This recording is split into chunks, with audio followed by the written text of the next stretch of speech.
नमस्कार दोस्तों, हमारे इस मंच पर आप सभी का स्वागत है।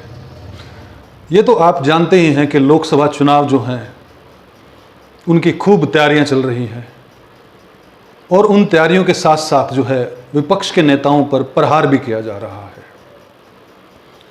अभी पिछले महीने 21 मार्च को अरविंद केजरीवाल, जो कि दिल्ली के मुख्यमंत्री हैं और आम आदमी पार्टी के संयोजक भी हैं, उनकी गिरफ्तारी हो जाती है। ईडी उनको कोर्ट में पेश करती है, रिमांड मांगती है, फिर कोर्ट में पेश करती है और फिर 14 दिन के न्यायिक हिरासत पर भेज दिया जाता है। इस फैसले के खिलाफ कि मुझे गिरफ्तार क्यों किया गया, मेरा जो रिमांड है वो असंवैधानिक है, इसके खिलाफ अरविंद केजरीवाल ने अपने वकीलों के माध्यम से दिल्ली हाई कोर्ट के अंदर एक अर्जी दाखिल की। उन्होंने कहा कि यह जो गिरफ्तारी है ये पूर्णतः अनकॉन्स्टिट्यूशनल है। 3 तारीख की डेट मिली, कल जो है 3 अप्रैल थी। 3 अप्रैल को सुनवाई होती है और लगभग 5 से 5.5 घंटे तक अरविंद केजरीवाल के वकीलों और ईडी की तरफ से पेश हुए वकील के बीच में बहस होती है, क्या सही क्या गलत। अरविंद केजरीवाल की तरफ से जो वकील कोर्ट में पेश हुए, अभिषेक सिंघवी और अमित देसाई। अभिषेक सिंघवी ये बात कहते हैं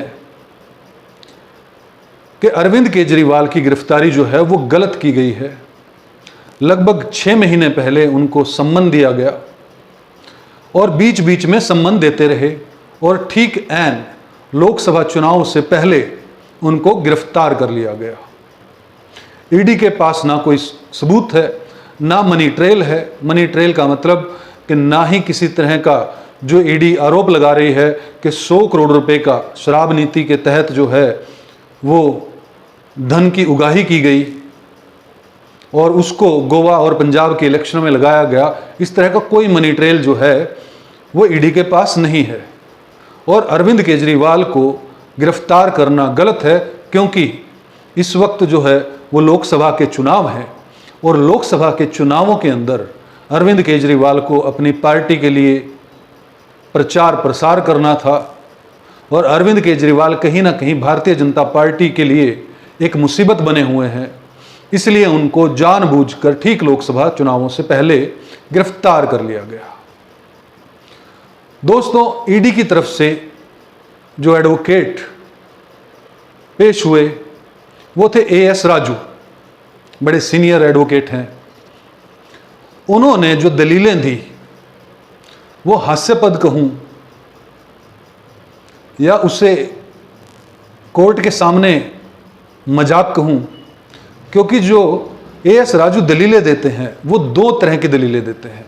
पहली वो दलील देते हैं कि अगर कोई व्यक्ति किसी का मर्डर कर देता है ठीक ऐन चुनाव से 2 दिन पहले, तो क्या कानून के तहत उसको गिरफ्तार ना किया जाए? क्या उसको फिर छोड़ दिया जाए कि लोकसभा चुनाव का उसे प्रचार प्रसार करना है या इलेक्शन लड़ना है?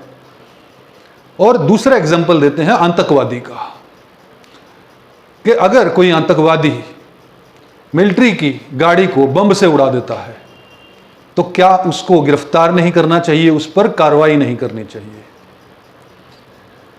मतलब कि ईडी जो है वो अरविंद केजरीवाल को या तो एक मर्डरर कह रही है या फिर एक आतंकवादी कह रही है। अभिषेक सिंघवी ने ऑब्जेक्शन उठाया और इस बात को गलत बताया कि किस तरह के एग्जाम्पल जो हैं वो ईडी की तरफ से दिए जा रहे हैं। जब माननीय जस्टिस, जिनके सामने यह केस चल रहा है अरविंद केजरीवाल का, जस्टिस स्वर्ण कांता शर्मा जी, उन्होंने जब ईडी से ये कहा कि हमें आप अपनी फाइल दिखाइए, तो उस पर भी वो टाल मटोल करते हुए नजर आए। उल्टा उन्होंने कहा कि हम अंधेरे में तीर नहीं मार रहे हैं, हमारे पास व्हाट्सएप चैट है, हमारे पास में हवाला के जो एजेंट है उनकी रिकॉर्डिंग है, हमारे पास इनकम टैक्स की डिटेल है। लेकिन मनी ट्रेल कहीं पर भी साबित नहीं हो रही है। जिस तरह की दलीलें जो हैं वो ईडी ने माननीय कोर्ट के सामने रखी, ऐसा लगता है कि ईडी जो है वो देश के साथ, लोकतंत्र के साथ मजाक कर रही है और पीएमएलए कानून का दुरुपयोग कर रही है। क्योंकि जिस तरह से संजय सिंह को एक दिन पहले ईडी ने बिना किसी विरोध के जमानत लेने दी, जब संजय सिंह के मामले में जज ने पूछा कि क्या आपको इसका विरोध करना है, तो ईडी ने कोई विरोध ही नहीं किया, क्योंकि उसके खिलाफ भी किसी भी तरह का मनी ट्रेल जो है वो साबित नहीं हुआ। इसी तरह से अरविंद केजरीवाल भी ये बार बार कह रहे हैं कि मेरी बेइज्जती करने के लिए, मुझे चुनाव में भाग लेने से हटाने के लिए जो बीजेपी पार्टी है उसने यह साजिश करके, जी हाँ साजिश करके मुझे इस केस के तहत फंसाया है। 2 साल से सत्येंद्र जैन हो, चाहे मनीष सिसोदिया हो, या 6 महीने से संजय सिंह हो, उनके खिलाफ किसी भी तरह का मनी ट्रेल साबित नहीं हुआ है। लेकिन ईडी से जब ये बोला जाता है कि आप हमें कुछ दिखाइए, तो वो फिर समय मांगते हैं। ये बड़ा हैरानी करने वाला विषय है।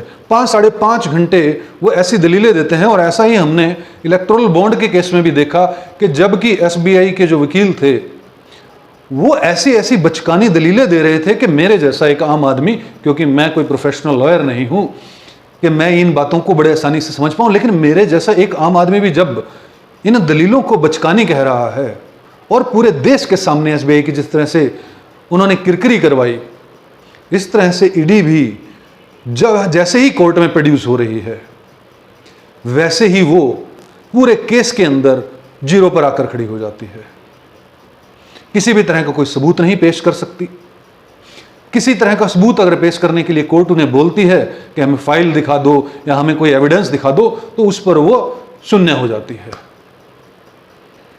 तो अरविंद केजरीवाल क्या ठीक कह रहे हैं कि उनके खिलाफ ये साजिश है? बहरहाल जस्टिस स्वर्णकांता शर्मा जी ने पूरी दलीलें सुनी, पक्ष की विपक्ष की। ईडी ने कुछ कहा, कुछ मनु सिंघवी ने कहा, और जब अमित देसाई जो हैं वो बोलने लगे, पैरवी करने लगे, तो ईडी उस बात पर कहती है कि आम आदमी के पास तो इतना किसी भी तरह की कोई धन व्यवस्था नहीं होती, लेकिन इनकी तरफ से तो बहुत बड़े बड़े वकील जो हैं वो पेश हो रहे हैं। मतलब ऐसी ऐसी दलीलें जो हैं वो ईडी देगी, और ये सारी बातें जस्टिस स्वर्णकांता जी सुनती रही, और उन्होंने अरविंद केजरीवाल पर अपना फैसला जो है वो रिजर्व रख लिया। बहरहाल देखने वाली बात यह है कि क्या आज अरविंद केजरीवाल को फिर से जेल भेज दिया जाएगा, जो प्रोसीजर चल ही रहा है कि 14 दिन का जो है वो रिमांड उनका चल रहा है, या फिर न्यायालय कुछ ऐसा करेगा जिससे ईडी और भारतीय जनता पार्टी की पूरी तरह से किरकिरी होगी। क्योंकि कोर्ट के सामने ये केस जो है कहीं पर भी स्टैंड नहीं कर पा रहा। अगर मनीष सिसोदिया को, संजय सिंह को, अरविंद केजरीवाल को और सत्येंद्र जैन को अगर अंदर रख पा रही है ईडी, तो वो सिर्फ और सिर्फ 2018 के अंदर जो पीएमएलए कानून के अंदर बदलाव किया भारतीय जनता पार्टी ने, कि जब तक आप इनोसेंट प्रूव ना हो जाओ तब तक आप बाहर नहीं आ सकते। ईडी किसी को भी गिरफ्तार कर सकती है, और जब तक वो निर्दोष साबित ना हो जाए तब तक ईडी उसको चाहे तो जेल में रख सकती है। इस कानून का फायदा उठाकर शिबू सोरेन को अंदर किया गया, इस कानून का फायदा उठाकर आम आदमी पार्टी के 4 बड़े नेताओं को अंदर कर दिया गया। संजय सिंह बाहर आ गए हैं, वो एक अलग बात है, लेकिन देखने वाली बात यह होगी कि जस्टिस स्वर्णकांता शर्मा जी आज क्या फैसला देती हैं। उन्होंने रिजर्व रखा था इस फैसले को। क्या अरविंद केजरीवाल की याचिका पर ईडी को मुंह की खानी पड़ेगी, या फिर अरविंद केजरीवाल कंटिन्यू अपनी लाइफ को आगे आने वाले समय तक जेल में बिताएंगे, ये आज हमें पता लग जाएगा। दोस्तों, इस वीडियो में इतना ही। अगर यह वीडियो आपको पसंद आई हो तो इस वीडियो को शेयर कीजिएगा, लाइक कीजिएगा, और हमारे इस मंच को सब्सक्राइब कीजिएगा। जय हिंद, जय भारत।